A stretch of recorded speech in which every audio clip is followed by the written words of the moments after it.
Reachdesk is a direct mail and a gifting platform, and ultimately we're all about creating moments that matter. We enable companies to stand out from the crowd by creating memorable moments through personalization. Buyers today are coming to the table really equipped with information and resources that they have found through digital channels. The role of the seller is really to make sense of all the information that the buyer might have come across on the web.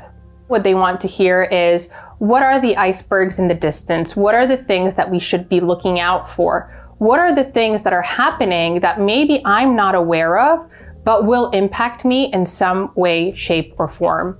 European buyers as a whole are maybe a little bit more skeptical, maybe prefer a more data-driven approach to sales. What good sales looks like in France might potentially be slightly different if you go to a country like Germany or even Poland.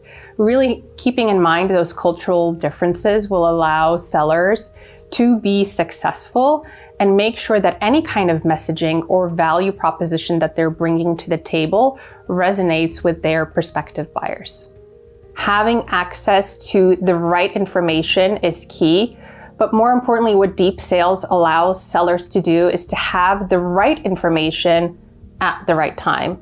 And ultimately here, we're talking about industry information, account information, persona information. What LinkedIn allows us to do is really be able to spot those key moments in which we should engage with our potential buyers, previous customers, our champions that have maybe moved roles, changed roles, or recently been promoted. Sales is a combination of art and science. And when we look at the science portion, it really revolves very heavily around data. We can look at things that are happening in the industry in the particular vertical. We can look at data coming from the particular accounts that we're targeting, but also data points around our personas. I think it's very important for sellers to have access to very similar data sources, if not the same data sources as, for example, our marketing teams, being able to look at the right intent signals that are coming out from our prospective buyers to be able to action on those relatively quickly. What the seller then needs to do is really make sense of all the information that they're receiving from incredible tools out there, such as LinkedIn. It's impossible to have surface level conversations with our prospective buyers and hope that we will be successful. That information at the right time is definitely what's needed, and ultimately what will help differentiate average sellers from those that are bringing in incredible results. There's also a big emphasis on personalization. Personalizing every single outreach, every single touch point with that buyer is ultimately what makes the experience more memorable, but also what will allow that seller to stand out from a crowd of other sellers who are also trying to get the attention of that prospective buyer. Having to do more with less means that we really have to be strategic with the resources and the technology that we already have on board. It really means maximizing our tech stack to its fullest capability. Ultimately, really, it's understanding what are the challenges that we're trying to solve and how can we best address them with the tools and resources that we already have in-house. AI is definitely going to play a vital role in how the sales landscape continues to evolve.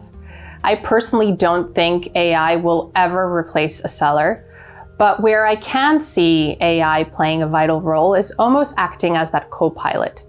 It will allow the seller to get information a lot quicker, but it will also enable the buyer to potentially find answers to questions that maybe they've struggled to locate on the internet. I see it really being as joint venture rather than one replacing another. Being a great seller today means that you have to really put the work in. It really means that you have to know what is happening in the industry and in the vertical. Because ultimately, just positioning your product, talking about products, features, and benefits, it won't help you close the sale. What's going to help you have that meaningful conversation with the buyer is when you're able to present them something that maybe they have not thought about before. The one piece of sales advice that I've never forgotten is that relationships do matter, and that ultimately people will buy from people they know, they like, and they trust.